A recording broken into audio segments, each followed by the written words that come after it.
Hey there, and welcome to today's edition of Horse's Mouth Live and the Extraordinary Advisor Show. My name is Ellen Rogin, and as always, I bring in really interesting, really expert guests to share information to help you in every area of your life, especially your business. I am so excited about our topic today. We have an innovation creativity expert, Amy Climer, who's going to be talking to us about how to bring more creativity into your business. And I'll give you Amy's official bio in just a second, but I'm so fascinated about this because I think as advisors, there's a tendency to think like, hey, I'm a numbers person. I'm not creative. And yet, A, I bet you are. And B, it's so super important that you look at creativity and innovation in your practice to not only make it more fun and interesting, but actually more relevant for your clients. So before I dig in with Amy and ask her so many questions that I have, let me give you a little bit about her background. Dr. Amy Climer teaches organizations and teams how to increase their creativity so that they can maximize innovation. She works with forward-thinking companies and big ones and small ones, but big ones like the Mayo Clinic, Stanford University, and the U.S. Department of Homeland Security. She's the host of the Deliberate Creative podcast, where she shares practical advice and strategies to help leaders build innovative teams. I also know that Amy's out there doing all sorts of educational programs for regular people that maybe aren't a huge corporation to help them be more creative, more effective, lead more creative meetings as well. So Amy, thank you for being here today. Thanks for having me, Ellen. It's so great to be here. Yeah, so what do you tell people that say like, oh, no, I'm really not that creative? And, like I'm a numbers person, right? This is really what I do. I'm really more left brain. What would you say to someone that would say that to you? Well, first I would say we all have creative potential. In fact, we're all born with this high amount of creativity. But sometimes what happens is through life, particularly through school, that kind of gets squished out of us a little bit. And part of being creative is really just learning how. It's a skill. It's a skill that you can develop and learn just like any other skill, just like being an accountant or CPA, or just like being a financial person. Like you can learn this skill just like any other. You can learn how to be creative just like any other skill. In fact, the other thing about creativity you should know is that it is a self-fulfilling prophecy. So if you keep telling yourself that you're not creative, you're not going to be that creative. And if you can shift your language and start thinking of yourself as more creative, well, then you'll be more creative. That's interesting because I remember thinking back when I first started as a financial advisor, I did say that, like, oh, I'm not so creative. My dad and brother are artists and architects. They're creative. My mom painted. She's creative. And then once I stopped actually labeling myself that way, I realized all the ways that I was adding creativity to the work that I do. Yeah. Right from the start of my practice, I was doing a lot of public speaking, and clearly that's creative to create a talk that resonates with people. Mm-hmm. But, why does it really even matter? I mean, someone might say, like, that's fine. I'm not going to do my own logo, and I am in a numbers profession. So why does being creative matter for my business? Well, I think let me back up one step and just point out what creativity is not, and that it is not about being artistic. It's not about your ability to draw. You can make this horrible logo for yourself that you would never want to show anybody, yet still be a highly creative person. So that's important to know first. The other thing about creativity, I guess the definition that I use is that creativity is novelty that is valuable. So if you think about it that way, creativity is really about solving problems. And so even if you are a numbers person, your primary job is to solve problems for your clients. And this isn't about creative accounting, like in the negative sense. And we think about, Enron or something. That's not what we're talking about here. But really in how do you do your work, your practice, and how do you interact with clients? And, obviously we've had massive change in the world in the last year.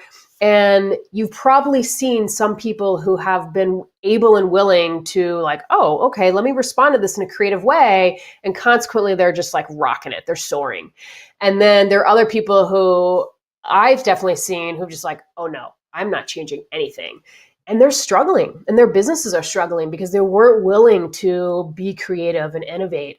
And so I think it's super important to do it and to be creative in order to be able to thrive and to better serve your clients. So is creativity and innovation the same thing, or are they cousins? Like, how do they relate to each other? You know, I will admit I use the words interchangeably a fair bit. I think of creativity as, well, like I said before, it's novelty with value. Innovation, sometimes we use that word when we think about economic gain related to the creativity. So for instance, we might say like Steve Jobs was highly creative, or we would say Steve Jobs is innovative, but then we might say Pablo Picasso or Georgia O'Keeffe was creative. The reality is like they're both following a fairly similar process and they're both creating amazing new things. But Steve Jobs was with Apple, like, doing this in a way where he's making a lot of money. Whereas artists, often that's not the primary thing they think about. I find that sometimes it's just semantics. But I do think that creativity is about implementation. And sometimes people say, oh, well, creativity is just about generating the ideas and innovation is about the implementation. And actually what the research literature says is that's not the case.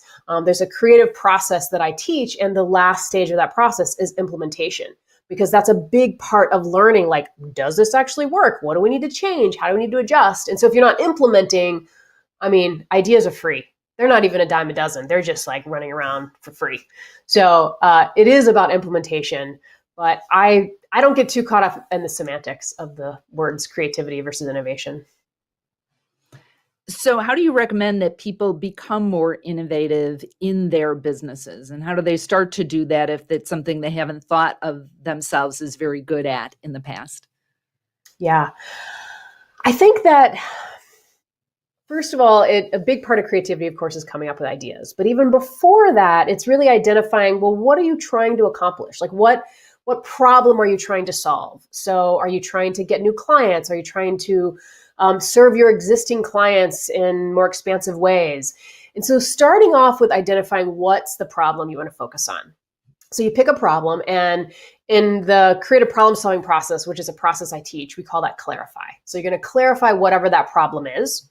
Then you start generating ideas on how you might solve that problem. And when I say generating ideas, I don't mean like 4 or 5 ideas that you write out on a Post-it note. I'm talking about dozens, maybe hundreds of ideas, depending on how big the problem is. So this might be sitting down and basically just like strapping yourself to a chair for 30 minutes and be like, all right, I'm going to come up with some ideas and see how many you can get. And you can pull these ideas from as many sources as you want. You can get inspiration anywhere you want. But try to go a little wild and crazy with those ideas, right? Now, some of those ideas will be trash. You're like, yeah, I'm not doing that. That's totally fine. But the reason we generate a lot of ideas is that you can then, like, ideas lead to more ideas and quantity leads to quality. So maybe you generate 50 ideas and only 5 of them are even worth pursuing, but chances are they weren't the first 5 ideas you came up with, which is why you want to go for some quantity there. So you take those best ideas and then you develop them a little bit further, because initially, the idea is like, it'll fit on a Post-it note, right? It's just a sentence or 2. It's nothing. And so you have to develop it a little bit further and explore, like, okay, well, if I were to do this, what might it look like? And what are the pros and cons of this? Or how much would it cost? How much time, all those factors you want to think about before you jump in. And then finally, jump in, implement, and try it out. And maybe try it out on a small scale. So instead of doing this with every client you have, try it with 3 or 4, see what happens. So that's the process that you might go through to get more creative and to generate some new ideas. And how, if there's an advisor who's got a team working with them, maybe it's a team of just 1 or 2 people, maybe it's a bigger team, how would you enroll your team in this creative process? So I think, yeah, involving them along the entire process is awesome if you're able to, and if they're willing. And so having, the team get together and talk about, well, what is the problem or what do we want to solve? Have the team get together and generate ideas, developing those ideas. Some people, without going too much on a side topic here, but some people have more of a propensity towards clarifying. Some people love ideating. Some people develop, so forth. And so if you have team members with diverse personalities and strengths, that's awesome. Bringing them in is really good to getting them part of the whole process. And so there's some things to think about to make that team more creative. Should we go there, Ellen? Yeah, and I just don't want to forget to mention this. The part of the reason that I asked about teams was because I just watched your TED Talk, which was so great. So all of you out there should just Google Amy Climer TED Talk, and then I'm sure you'll find it. It's on creativity with teams. So yeah, go into that a little bit. I think that's helpful because the other thing that I learned from watching your TED Talk, your team may be your team in your office, but it also may be your family could be a team that you're working with. Absolutely. Yeah. So in my TED Talk, I shared some research that I did as part of my PhD dissertation. And I identified that there are 3 elements that teams need if they want to be creative together. And I'm going to hold up this little drawing. Let's see if this will work. All right. So there's these 3 elements. So teams need to have a clear team purpose. They need to have strong team dynamics. And they need to know and use a creative process. And so the creative process that I just mentioned, those 4 stages of clarify, ideate, develop, implement, that's the creative process that I'm talking about right here. Now, the challenge is that most people don't know that process or understand it. And so they don't even realize there is a process for creativity. So that's the first thing. But having your team have a conversation about what is our purpose? Like, what are we actually doing? Why do we meet on a regular basis? And you can have that conversation in your family, actually. And then the team needs to have strong dynamics with each other, meaning they need to trust each other, they need to be able to communicate well, and they need to be able to engage in conflict. And so if your team avoids conflict at all costs, that actually is going to decrease your creativity. But on the flip side, if you're always in conflict, that's also going to decrease your creativity. So you want to be able to disagree about the ideas and concepts that you're focused on. Otherwise, you risk getting into groupthink and everyone just going along with an idea just because they don't want to rock the boat, which is not healthy for creativity. So what are some other ways that, now we're back to the individual thing, talking about his or her creativity, what are some ways that people put up blocks for themselves or that are barriers for being as creative as you could be? I think one of the biggest barriers is the fact that being creative is a risk. And you have to be able and willing to take a risk in order to be creative. And sometimes that could be a financial risk. More often, though, it's people are worried about what other people are going to think or how they're going to be viewed. And if you can get past that and you can be more open and be willing to experiment, that's going to be huge in helping you be more creative.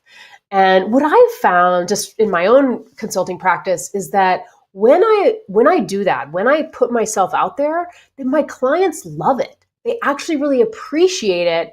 And I think they see some humanity there, but also I think maybe it's inspirational and it's exciting to see. So if you're worried how your clients might think, what they might think about what you're experimenting, what you're doing, tell them hey, this is an experiment. I'm just trying this and I'm going to see what happens. And right there, just saying that, you're going to get a lot of leeway. And you might be surprised. So yeah, I think if you can drop some of those barriers, that's really helpful. Can you give us an example, Amy, of how you've done it or how you've seen some of your clients incorporate creativity in their businesses? Yeah, definitely this past year, there have been many examples. I've tried some new things this past year fortunately, with some good success. Not everything I tried worked, but one of the things I tried, I'm going to show you these cards I made. So a number of years ago, I made this deck of cards. They're called Climer cards. And it's a tool for facilitators. And what it looks like is there's all these little drawings that I made, these little cards. And one of the ways you can use them for ideation is you literally just look at the cards and you think, okay, what ideas do I get from these images? Well, one of the things that I did this year in my business is I took this whole concept and I converted it into a SaaS product, a software as a service, basically a web app. And I launched that in November, had no idea how it would go. I mean, obviously I thought it would go well. I hired a software company, I invested in it, and it's been super fun. And I've gotten some great feedback. I probably have about 450 facilitators using it now. We're maybe 5 months into it, 4 months into it. So that was something that I experimented with, and I had done some prototyping. So I didn't just dive in and hire this software company out of the blue. I tested it first with a small group of people to see okay, could this work? And then when I got some positive feedback, I'm like, all right, let's go the next step. And so I'm kind of doing this incrementally so that I'm keeping the risk relatively low for myself. But that's an example of something that I was able to do and apply some creativity. So talk to us a little bit more about that the SaaS product, whatever you called it, but the Climer cards that are online. Because you had mentioned to me once that there's an advisor that's talking about using this with her clients. So how are either the facilitators or this advisor saying this might be something that would be an interesting tool to use? Explain that a little bit more, Amy. Yeah, of course. So the product is called Virtual Climer Cards, based on the original product, which was Climer Cards. And the way it works is, in the virtual context, there's all the cards are up on the screen. And so the cards look like this, and they're all up on the screen. And you ask a question and you ask your client to pick a card based on that question. So for an example, say you're working with a new client, it's your first day and you're kind of trying to figure out what their goals are for their financial situation. You might ask them, pick a card that represents your financial goals. And, they might pick the heart, and it doesn't actually matter what they pick, but whatever they pick, they'll then respond. And what's interesting is that people say more and they say different things with the cards than they would have if you had just asked them the question. So maybe you ask them that question first, and then you say, okay, pick another card that represents where you think you are now. And, maybe they pick the boot and they have something to say well, I feel like I've got a long way to go. Or maybe they pick the cactus and they feel like, things feel pretty rough and prickly right now, and here's why. And again, it's just interesting to see what people say.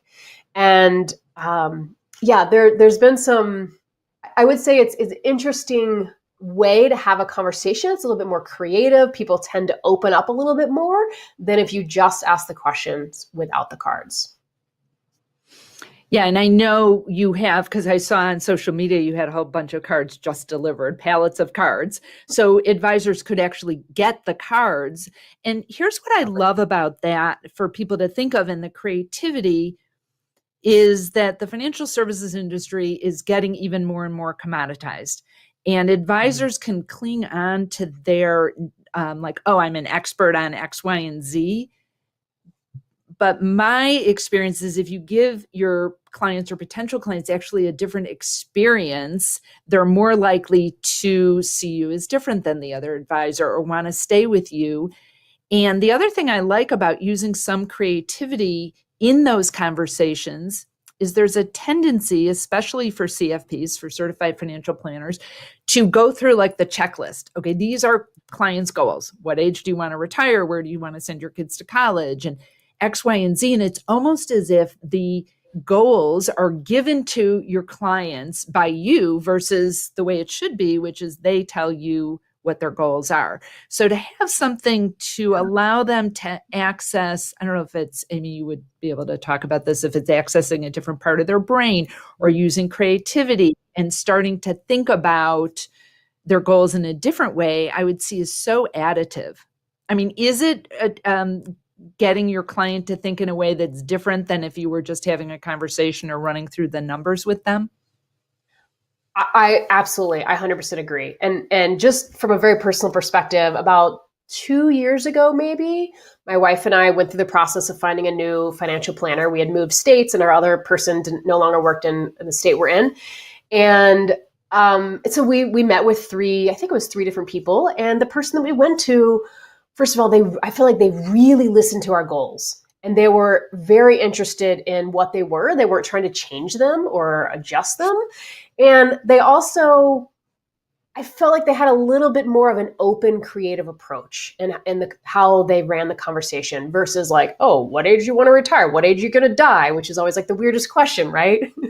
um, so I think, like, who knows that, right? But every financial planner has to ask that. And I get why, right? But it's just funny. Yeah, so I think like using the cards, it does open up a different part of your brain. And the cards are basically the part of they're basically metaphors. You're setting these options for the client to create metaphors, and I don't know what part of the brain that is, but yeah, it's definitely tapping into perhaps like I guess more of a creative, like abstract part of the brain. And yeah, like I said, it's just interesting that clients will say different things than they would have without the cards.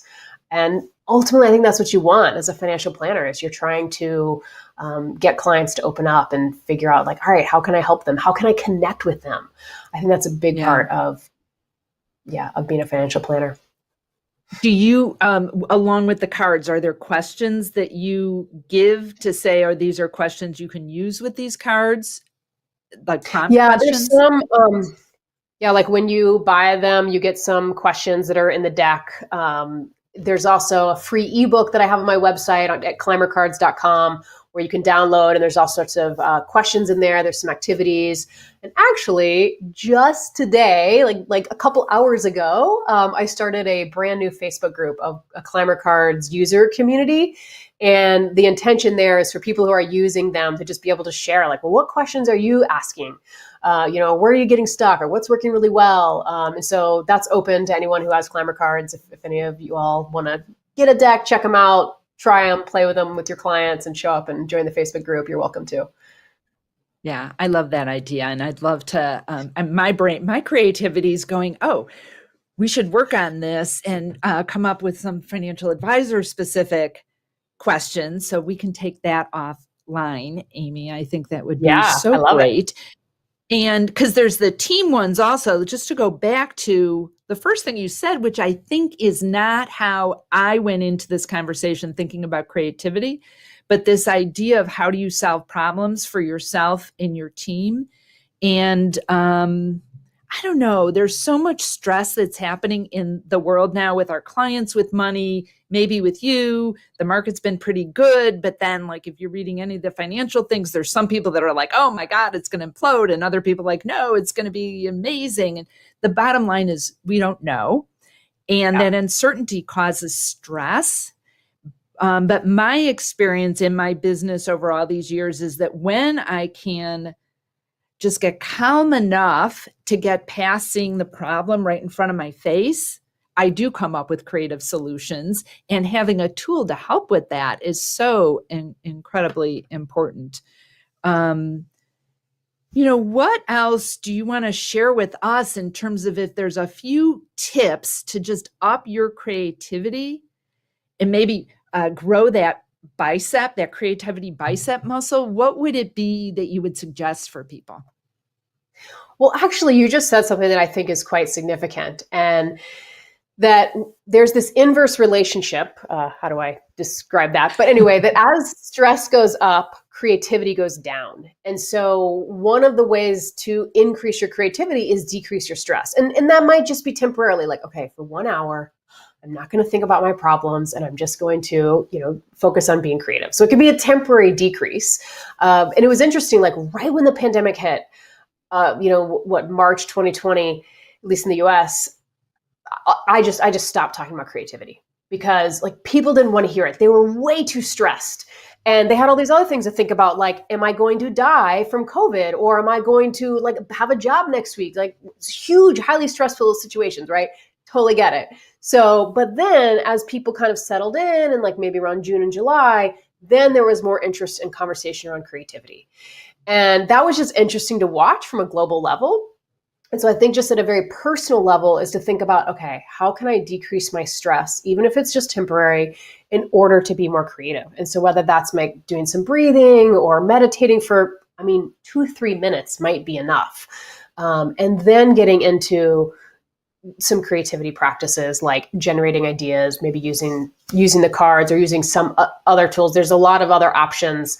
I have a podcast, which you mentioned at the beginning, called The Deliberate Creative. And there's a free workbook that I've created that goes along with episodes, I think it's 3 through 7. Yeah, it's up on the screen right now. And if you download that workbook, you'll find a bunch of activities that you can do that can just help generate your creativity. And so feel free to download that if you're interested. Yeah, which I did, and it's really great. It's easy to follow, and it had me thinking about things in a different way, and I could see using that with myself and then also with my team. And you spoke music that sings to my ears about meditating, because our audience who's listened to me before knows that I'm a cheerleader for the benefits of quieting that like snow globe of thoughts. And that really saved me probably, I don't know, maybe hundreds of thousands of dollars, but certainly tens of thousands of dollars in my practice when there was issues that came up that at first seemed unsolvable. And then because I got quiet enough and just trusted the answer would come, that it did. And I didn't have to move it a little more quickly. I didn't have your process. I wish I did, or I will now. But that's really, really great advice. And so for all of you out there, please go ahead and download that free tool from Amy. Yeah, thank you, Doug, for putting that back up on the screen. And Amy, this is so great. Let's do this again. It's so nice to see you. I was saying earlier to Doug before we got started that you are in a year only the second person I didn't know in person that I got to meet in person when I was in Asheville in a whole year. Nice. Because of weird networking and social distancing. So we went for a very safe social distant walk in Asheville, and it was so great. So I'm thrilled to have you in my circle now, Amy, and so grateful that you were able to provide all this terrific information to our guests here today. Thank you. Well, thanks for having me, Ellen. It was a pleasure. I just get so jazzed when I get to talk about creativity. And I'm excited that maybe some financial planners out there will be a little bit more creative now. Yeah, me too. And thank you for all of you listening to this. I'm so grateful that you're here. If you want more information on me, you can go to ellenrogin.com. And I do have a special report, What Clients Crave, if you go to ellenrogin.com/horse's mouth. And there's also some mindfulness resources on there because I always bake those in. It's like zucchini in the cookies. We always want you to have those resources. And please stay in touch. Let me know. You can find me on all the social media at ellenrogin.com. Let me know what resonates with you. If you have guest suggestions, if you want to have more information on some things, then I'd be thrilled to hear from you. And the question to ponder today is, how creative are you willing to be? Remember,